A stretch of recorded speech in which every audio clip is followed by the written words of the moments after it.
while using LinkedIn, whenever we scroll down our profile, we see a lot of statuses of different connections or the pages we follow. But some of those may contain videos which by default starts autoplaying. That can be very annoying. So how to stop them, stop those videos from getting autoplayed? So it is very simple. All you have to do is go to the me.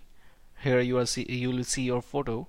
So just click on me, go to settings and privacy, and you will be shown different options over here. Just click on account, and here you will click on site preferences, and then we will scroll down a bit and see this autoplay videos. Click on it and click on no.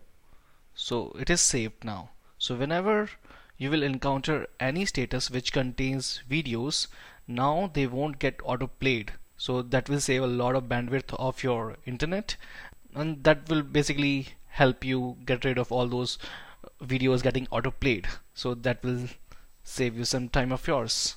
Thanks a lot for watching our tutorial. In case you liked it, please leave a comment, and also don't forget to subscribe to our channel.